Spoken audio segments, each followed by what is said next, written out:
Beth, thanks. Jason Curtis Shuck here with the Well Done Foundation. I'm the chairman of the board. Thank you very much for joining us today as we continue to follow the story known as abandoned wells and orphan wells. Curtis Shuck with Well Done Foundation has been plugging these for a little bit now, and his background goes into oil and gas as well. So we thought we'd check in to see how his organization is doing. We saw there was some news out of Texas where they're looking at possibly bringing in some tax dollars to plug these wells. Of course, North Dakota is doing some shut-in wells, which are different than abandoned wells. We can get into that in just a second. But how you doing, sir? Doing great. No, thanks, Jason. It's always awesome chatting with you and your listeners and bringing you guys up to speed on what our project's up to. So let's just 101 it real quick, elevator pitch while we go up to the fourth floor here. The difference between abandoned well, orphan well, and shut-in well.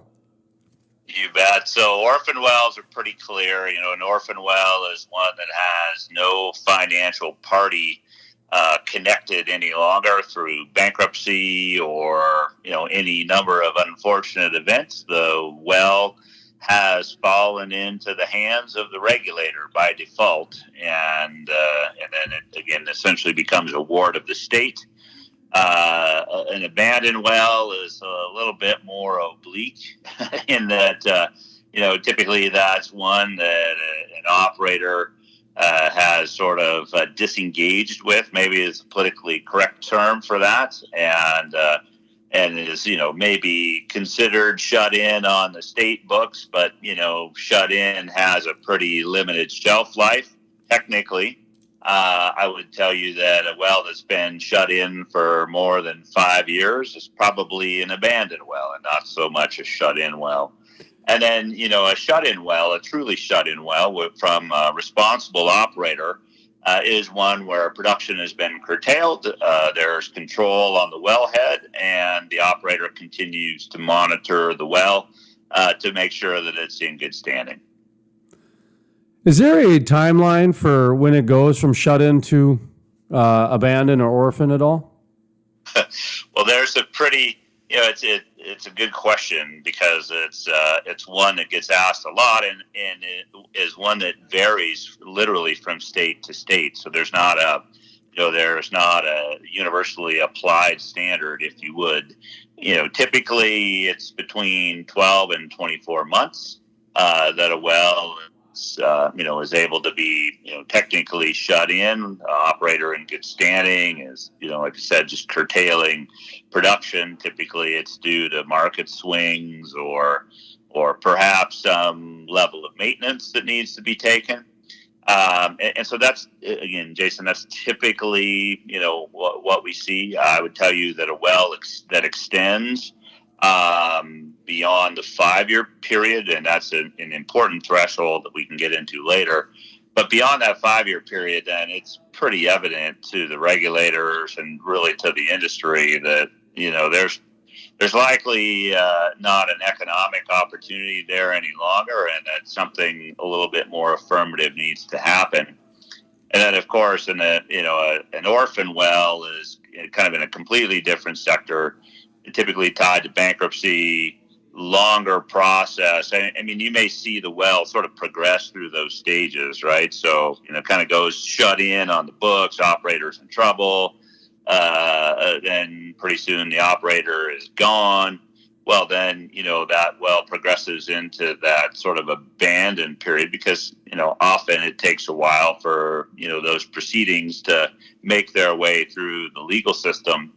And then at the end of the day, again, unfortunately, the state is the one that gets left holding the bag, or states are the ones that get left holding the bag. And that's how we end up or have ended up with, literally 3.2 plus million orphan wells in the U.S. And that doesn't even take into consideration those abandoned wells, which is another staggering number.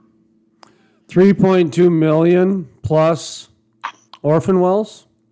Yes, exactly. And those are the ones that are conservative. That have been listed. And, obviously with the with the market conditions such as they are today, and unfortunate bankruptcies being announced, what seems like on a weekly basis right now, the potential for that number to go up is pretty strong.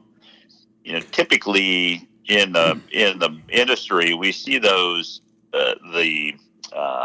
the orphans really being concentrated, typically in sort of the stripper fields, if you would, in those areas that are not necessarily economic to produce any longer. Contrast, you're typically not going to see a lot of that going on in the Bakken or in the Three Forks, or down into West Texas and the Permian, because again, there's so much value in the basin still. But in some of these other plays that are sort of at end of life, that's where it really becomes evident then. And again, we're not talking big oil, we're talking mom and pop oil, folks that are out there just trying to make a living off of wells that are producing literally a couple of barrels a day. So I want to ask you a couple questions first before we get into some of the work that you're doing with regards to just the responsibility. And before we got on the air, we were at least I was kind of joking that it's trying to be non-political with a platform these days is like next to impossible, because sometimes just reporting something that's already happened, people think that that's a political statement, and you're like, no, actually, that's not the case. And so, and I joked that it's almost like going a year without sugar. It's like almost next to impossible. So, yeah, I don't want to. I don't want to get caught up on the political part of what I'm about to enter into, but there are some responsibilities here and some real questions that are probably difficult for industry and regulators and that sort of thing, because if my understanding is correct, I've been kind of tracking these orphan wells for the last 4 or 5 years, just more than probably the average person.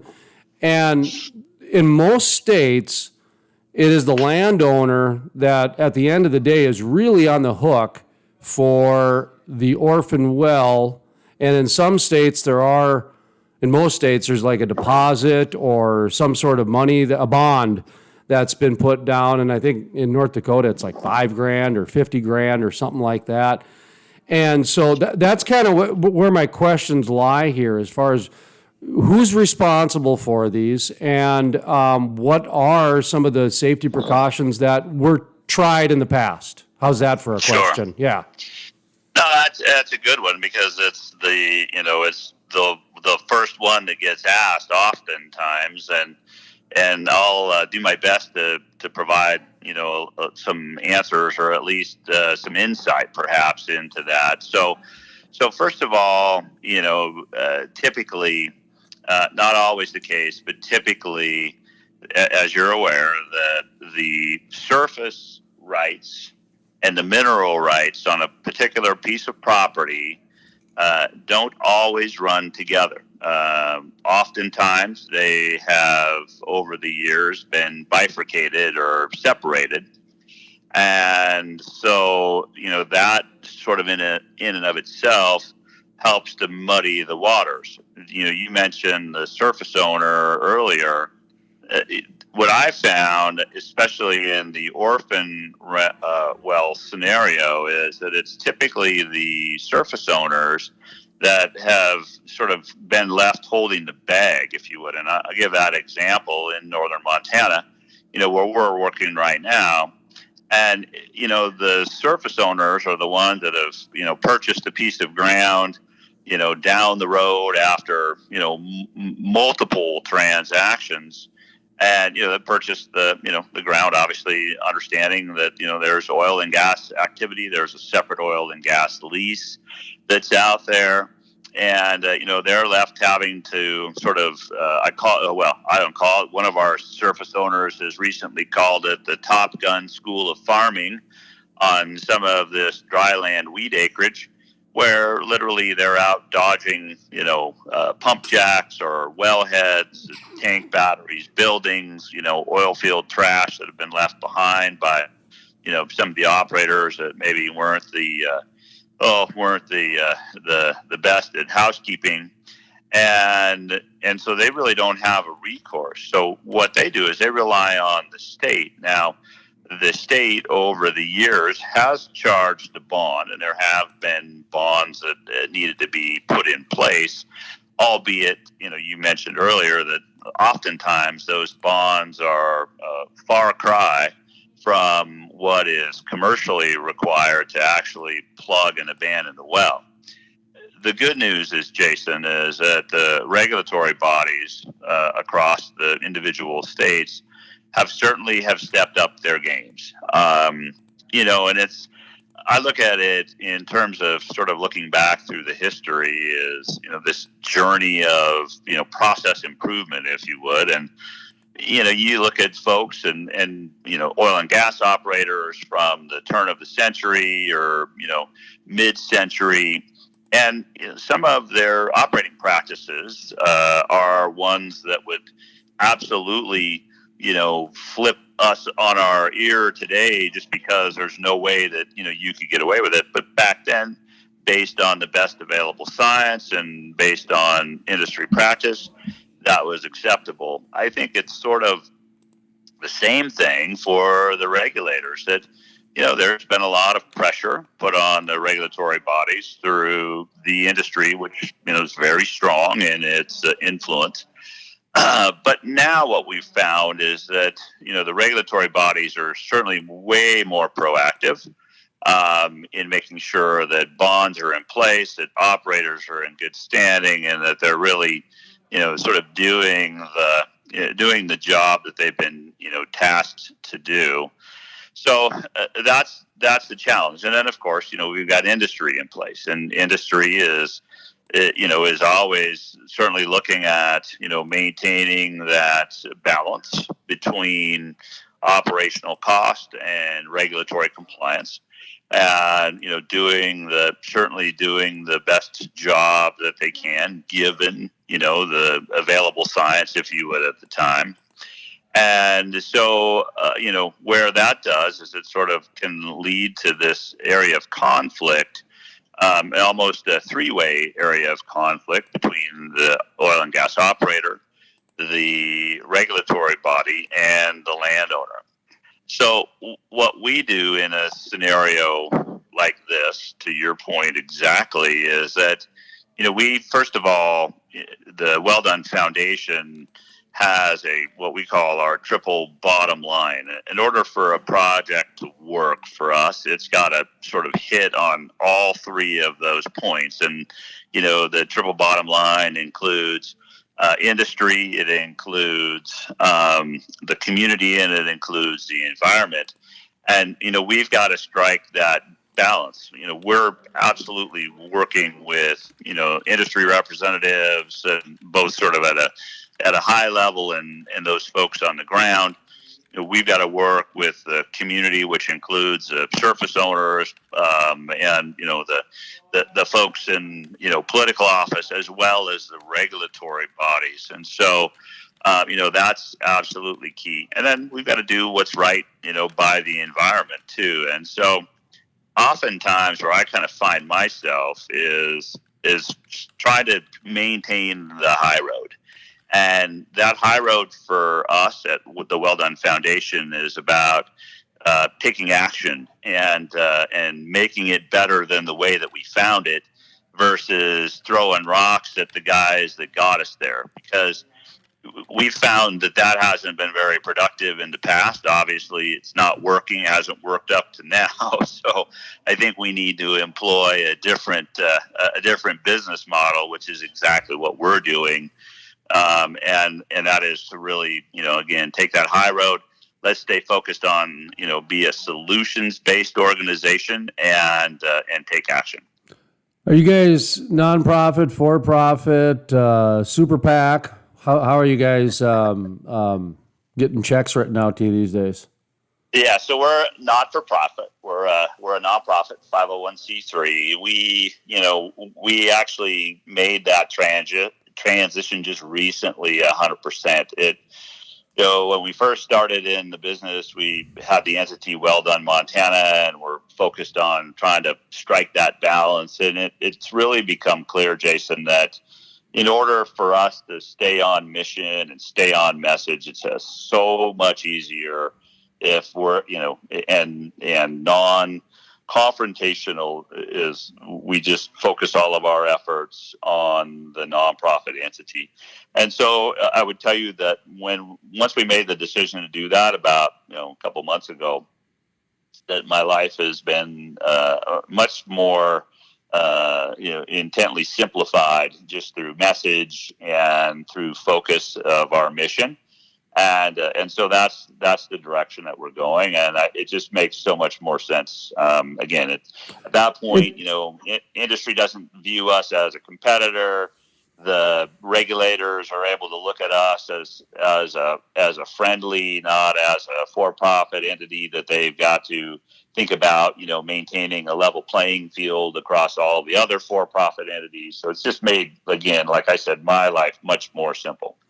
That's interesting, because one of the questions I did want to ask you is that if you're getting any sort of dollars from the regulators, and or if you're expected to go through the operators. And what I mean, excuse me, what I mean by that is, it's pretty cool that you could have an organization that says, you know what, we're just going to specialize in orphan wells and abandoned wells because there's millions, plural, millions of them out there, and there's enough business to go around. And if we just stay focused on this as a private organization, we should be able to make this work. And the only realistic place that you can really get revenue from is the regulators. I mean, unless some rich landowner is going to write a check, but that ain't going to happen. So, well, maybe it is, but you understand my point, is that I'm not sure that keeping the same way of always doing things is the best course of action right now, because listen, everything's on the table and everybody's got to rethink how we do things. Doesn't mean we do it, but we have to rethink how we do things. And so maybe if we got into this mess one way, maybe we should look at some different ways to get out of this mess. And you mentioned being a solution provider, and also by staying focused and not get involved in, the politics of things, and not get involved in, the other ancillary things that can come out of this. So, sorry to take over there a little bit, but I just was curious about, well, because, I was trying to figure out your marketplace, and, once you said nonprofit, I'm like, okay, well, that makes sense now, but I wonder how the for-profit side went. So do you mind sharing that a little bit on why you were kind of felt the need to do the transition? Sure, you bet. Well, we went down the path, as any startup would, initially, of raising capital around our idea, and of course, the patent answer was, come talk to me once you have your solution put in place. We believe, Jason, that there is a market-based approach to addressing this issue on a large scale, certainly for a number of the orphan wells or abandoned wells that will qualify for our program. And I'm going to talk to you about that here in just a second. But I also wanted to really press an important point right now. And that important point is that the Well Done Foundation has not accepted a single dollar of public funding for the work that we're doing. And that's really by intent, because, being, out there in social media land and fielding the, plethora of questions and comments that end up coming our way. The one thing that I've seen a lot of is a lot of reticence around, that this should fall back on the taxpayers, and there certainly are good cases to be made. that there are or should be dollars that have been set aside or that industry has paid into certain funds that, which vary state to state and on and on and on. But, through any number of pressures, elected officials have found their way to sort of repurpose those dollars into other directions. And we're not certainly here to argue that, but the Well Done Foundation, again, back to staying on the high road, is feel that there is a different approach. And honestly, what we're doing is, as I think I mentioned on our last show, is that we're taking, as I said, a market-based approach. And we feel that there is a carbon finance model that is available for, again, wells that qualify. Not every well is going to fit in that particular box. But you know what? At the end of the day, if we're focusing on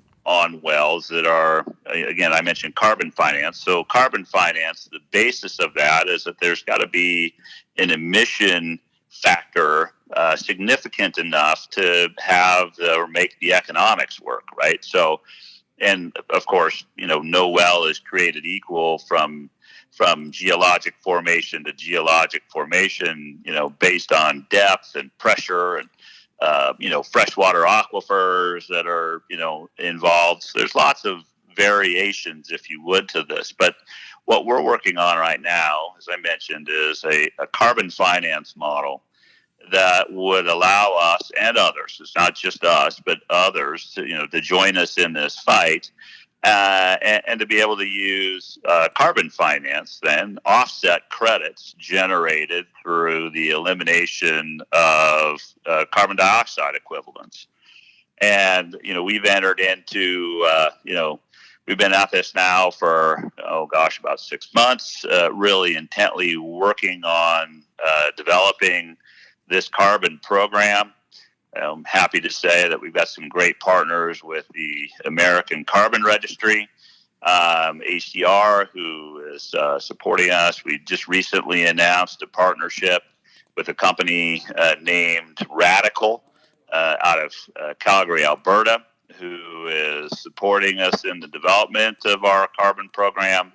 And we're hopeful that, by mid-2021, we're going to have something that's kind of a new tool in the toolbox, if you would, to your point, that will allow us to, take a certain number of our orphan and abandoned wells and be able to do things with.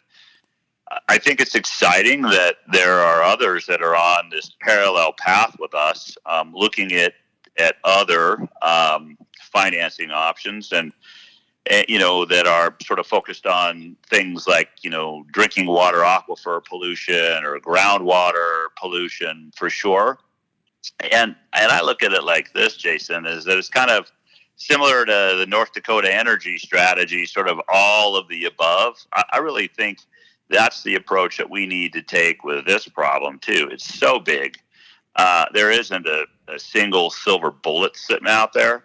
And but our focus, again, as I mentioned, with our nonprofit, is really focusing on the carbon finance solution. Is, again, as I mentioned, a market-based approach. Yeah, Crude Life, we're looking at inclusion, hope, service, and awareness. That's our mission for 2021. And looking at the direction that the energy industry, specifically the oil and gas industry, I think they're at a crossroads where they really need to reinvent their image and in a big way. And they're getting pressure from the banks now with the ESG certification. You mentioned that great phrase, carbon finance model. That's right up a banker's alley. Are you seeing any this ESG certification, whether it be a ESG score, whether it be pressure or just anecdotal things that are coming in from bankers? I've seen it firsthand with Meridian Energy Group. I mean, William Prentice, if anybody wants to go back and listen to the interviews about the Davis refinery and the Meridian Energy Group and the battles they've been having, they went out and got ESG certified just for the court cases and the bankers. And I mean, they had to, basically, because Where are you seeing that with your business model? Have you looked at that? Does it apply? Is it too new yet? Talk to me a little bit about what you're absorbing with the ESG model here. Sure. Well, I think it, to your point exactly, is that the industry is needing to, direly needing to sort of have a new level of awareness of sort of that social license, right, and the requirement for doing business. And I would also say that it's not just oil and gas, and we certainly don't want to single them out, but it's every industry. And, because in today's world and in the U.S., it's a voluntary program. But we're seeing, so many large and small companies starting to make that commitment at varying levels to, awareness of their carbon footprint and ways that they can, offset, their impact. We actually, in this interim period, while we're developing the carbon finance program, the Well Done Foundation has actually trademarked our own version of carbon credits, and it's been trademarked as the Well Done Climate Benefit Unit, or CBU, which is essentially a unit of measure that has a value. And we've already started selling those units to companies here in Montana, and as sort of a Montana-made, big sky, grown carbon unit, and we're finding some really good reception to that. But I do think that into the future, and you mentioned that's it's going to become more and more of a requirement for the oil and gas industry to be looking at ways to offset, whether that is through efficiency in operation. So much of that is, there's opportunity there just in day-to-day operations, kind of, cleaning up house a little bit. The good news is that, these companies now are really embracing that. They see that as it's a requirement, but, eventually they're going to have to take it sort of to that next level, because even through those efficiencies of operation and housekeeping and those items, it's still not going to be enough. And so, and that's where, again, carbon finance comes into play. There's also, many other industries that are embracing this at a significant level. I mean, look at Amazon and Google and Microsoft. I mean, the commitment that they're making to offset credits is huge. And so, and it's voluntary now, but talk about sort of that political landscape. And I think that, we can all see that the writing's on the wall, whether it's this cycle or next cycle or two cycles down the road. I think it's something that we're going to be facing pretty holistically, which is, some level of a compliance market. And so, for us to be able to generate those credits now is important. What we love about the Well Done project is the fact that when we plug a well, that emission stops immediately, and it's ratable, right? I mean, it's something that you can take to the bank, if you would, right away. We love forestry projects and planting trees, but that's the one cool thing about what we're doing, is that there's a significant and immediate benefit. Well, I was going to ask you about that when you brought up the, Amazons and Apples and the bigger companies. Everybody wants to plant trees. In fact, that's what we're doing with the industrial forest. But what you're talking about is stopping leaks. And we got our marketing kit done, and 10 million pounds of carbon consumed, or I think absorbed. I can't remember what our wordsmithing landed on, if it was alliteration or not. But do you have any of those little clever marketing things, like 40 gallons of carbon spewed today or anything like that? Sure. Well, you bet. And I'll just give you a couple of quick comparisons. And so, quickly, an automobile a typical automobile in the U.S. emits between 4.5 and 4 metric tons of carbon dioxide equivalent per year. In the U.S., it takes about 6 trees planted to offset a single ton of carbon dioxide equivalent. The well that we just got done plugging this last week had a signature of 5,984 metric tons of carbon dioxide equivalent emitted each and every year. And so you start to do the math on that of what it would take, how many cars it would take to sort of match that, roughly 1,500, how many trees it would take to plant to offset that, roughly 39,000. We can make some real strides here, and that's what's interesting about this work we're doing. Methane, which is the predominant signature gas that certainly the wells that we're focused on are emitting.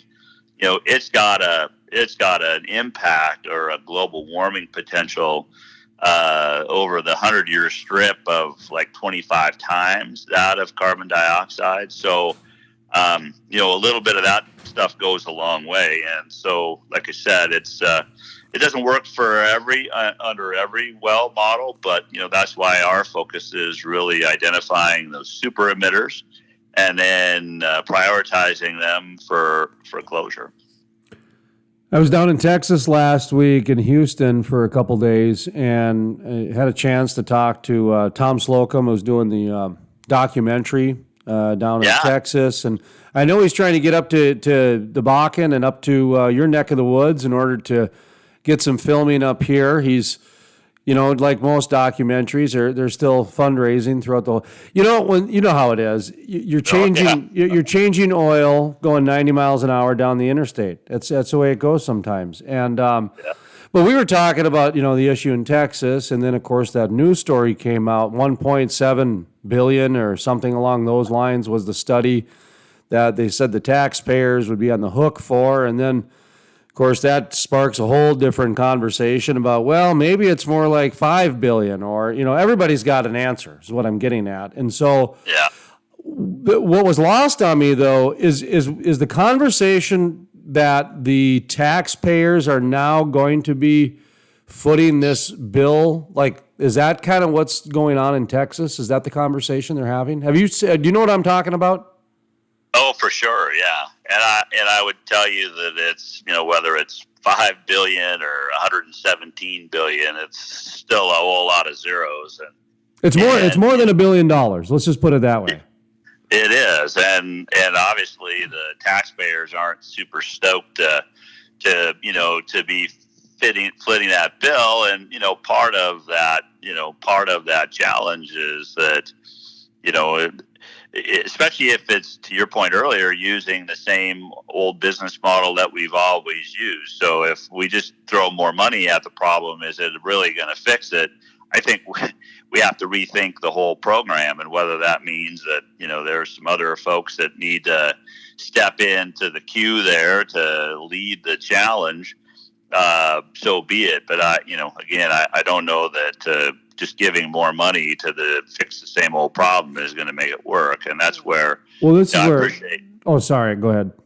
No, I was going to say, I think the work that Tom's doing down there is great in terms of, bringing awareness to it. I would tell you that we've got a great partner in Texas right now that we're working with, Native State Environmental. They're participating with us in the carbon program.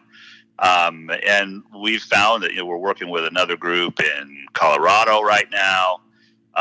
We're working with a group in Kansas, looking at projects in California, Louisiana, and Pennsylvania. I mean, there are folks out there, and so our focus right now, Jason, is building this network and building our team, so that when carbon finance hits, we're going to be ready to deploy at scale. And who knows, again, if there are other tools in the tool bucket, and, we talked about this earlier, is that, you may have an orphan well that doesn't really have a carbon signature or a significant enough carbon signature to say finance the entire program. But perhaps there's a state or federal program because of the danger to the drinking water aquifer or the danger to surface water, that there's another program that qualifies. I think it's going to be an important component. Again, I mentioned earlier, another tool in the tool bucket to help us address these problems across the country.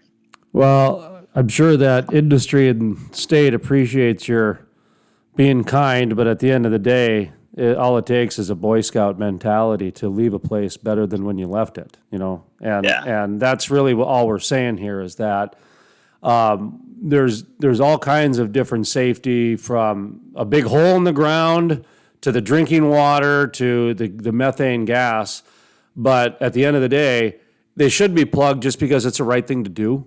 It's the right thing to do, and that's the part that I was kind of curious about, because, you're out there basically, bootstrapping it. You're out there having to change your business model. You see an actual need in the marketplace that needs to be corrected. You provide a solution. You're going out there, you're bootstrapping it, and you're busting your bump, that sort of thing. All of a sudden, I see this thing happen in Texas where they're going to pump a couple $2 billion of taxpayers, and I'm going, well, that's how they take them out, because then they have all this big money that they just continue to give to the same people they've been doing business with for the last 10 years anyways. And it's a reactive thing. And that's the part where I don't know how to get the regulators and some of the other people to be a little bit more proactive. You mentioned there are some places that are being proactive with this. How can we get that conversation to where down in Texas they are being proactive as opposed to reactive? And then, some of the other states, and sorry to pick on Texas, but they were in the news last week or this week. So sorry, Texas, but you understand what I mean. They got big shoulders, right? They got big shoulders. Just ask them; they'll tell you. Well, when you're being reactive, you're protecting the status quo. When you're being proactive, you're being beneficial to the masses, so to speak. So that's the general rule of thumb, and that's where I'm kind of going with this. That if there's some startups or bootstraps or nonprofits or this and that, and they're just going to get taken out in the end anyways and get their ideas stolen, and hey, thanks for making awareness. Now, see you later. That's kind of part of the whole thing that needs to change too, Curtis. Yeah. That's where I'm going with this, I guess. So you can go ahead and take that loaded hand grenade, and I guess go anyway. Well, I want to point out a very important aspect, and I want to give credit to the Montana Board of Oil and Gas for partnering with us on our pilot projects here in Montana, and really, being a leader in the industry in terms of by employing some creative thinking, and by taking a little bit of a risk and sort of segueing away from the status quo, they've endorsed our project.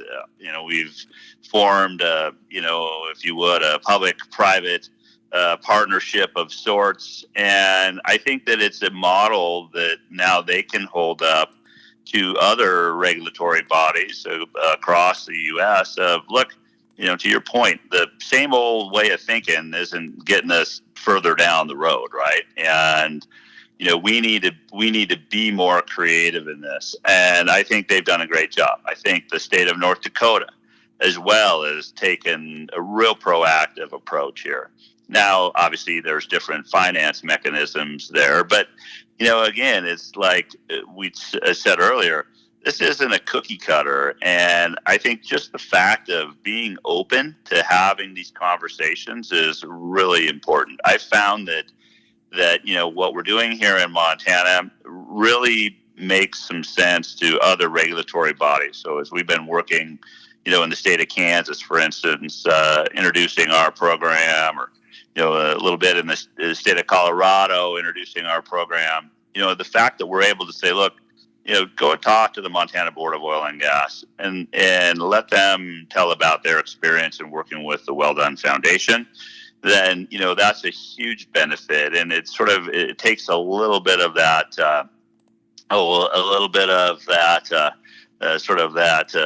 that concern off of the table. And we're all on the same team here. And to your point, our whole focus is just doing the right thing. And I don't care who you are, you cannot walk out and see the condition of, and I don't care whether you're in Pennsylvania or Kansas or Montana or North Dakota, and see the condition of these wells and have any inkling at all that that's okay at any level, right? And that sort of was my story, I just couldn't unsee what I saw, and felt compelled that if I didn't do something about it, I couldn't just turn my back and say, it's really somebody else created the problem. It's really somebody else's issue to deal with.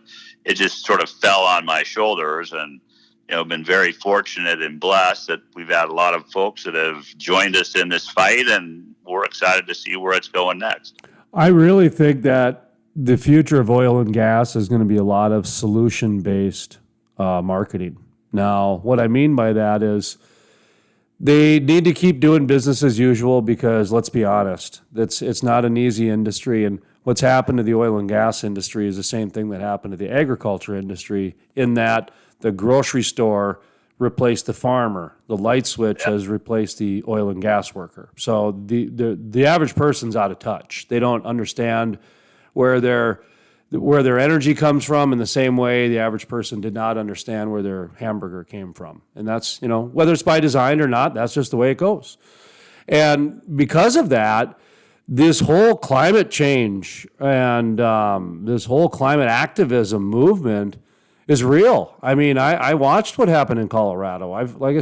We've been following the Davis refinery since day one, and there's scrutiny that they've been going through. So this is a real deal. And so when I take a look at the direction that the oil and gas companies need to go, not should go or have to go. No, it's already too late. The body of work is done. I mean, you got presidential candidates not talking about banning straws. They're talking about banning the industry. I mean, they leapfrogged plastic bags and went right to the industry. Are you kidding me? That's that's ridiculous talk. You know that. I mean, 96% of what we use on a daily basis requires petroleum, not coal, but petroleum, not renewables, but petroleum. I mean, it's from our toothpaste to our toothbrush to how the heck we got our toothpaste and toothbrush. So going into a crowded theater and yelling fire shouldn't be enabled in today's politics, but it is. That's what I mean is that saying we're going to ban fracking, that's a really, really irresponsible thing to say, to where the media should have held Bernie Sanders and Elizabeth Warren. I think those were the first two to come out and do it. They should have held them accountable to say, these presidential candidates want to ban fracking, but they have no solution in place. I mean, because that's the story, is there's no plan. So I didn't want to get political there for a second, because we want to stay out of it, but it needs to be said that when you've got presidential candidates trying to ban your industry, it's probably time to take a look at your image. And solution-based marketing, I think, is the future of oil and gas. Does that term make sense, solution-based marketing? Absolutely. That's just a different way of doing business. And like we talked about social licensing earlier, for a period of time, it was all, and we lived through this in the Bakken, Jason, and for a period of time, it was all about safety, right? And making sure that we could get our product safely to market. And now it's about doing things better. I mean, you're right. I mean, our economy is, reliant on oil and gas. Our, way of life is really reliant on energy at every different aspect. But honestly, we've got to do it better. And I do think that the industry is aware of that and is starting to embrace that. And it's through these various programs that I think that they're going to be able to get there. And I'm excited, honestly. I mean, obviously, change is unsettling and often frightening, but here's this opportunity to reinvent ourselves. And for those who are going to kind of drag their heels, kicking and screaming, probably not going to go good for you, right? But for those in the industry that are really leaning into this opportunity, I think that it's a whole new way of doing business. And to your point, opportunity or solutions-based marketing is going to be important. Let's get in front of the curve. Let's not be drugged behind the bus. I was talking with one of the mayors of a oil town, oil and gas town today.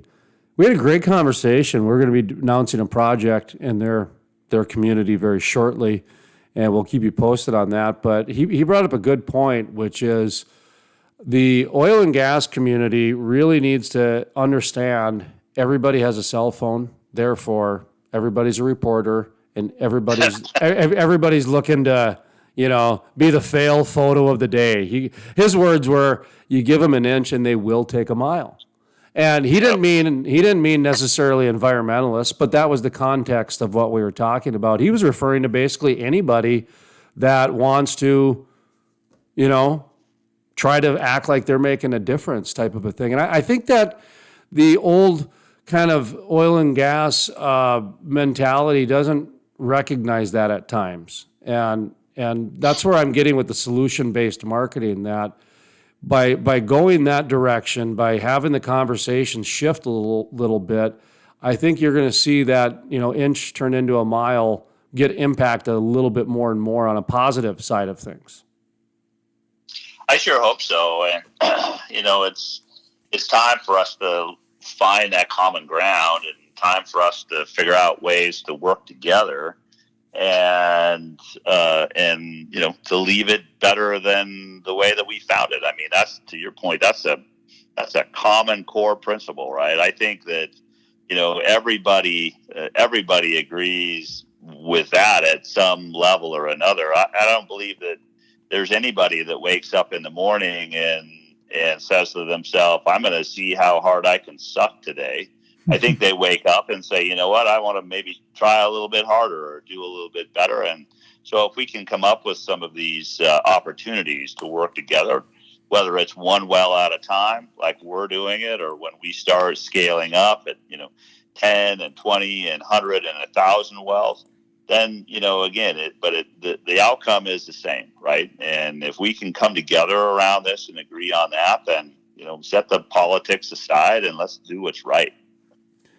Well, how can people get in touch with you, give you some money to go plug some wells, and go make the world a better, cleaner place?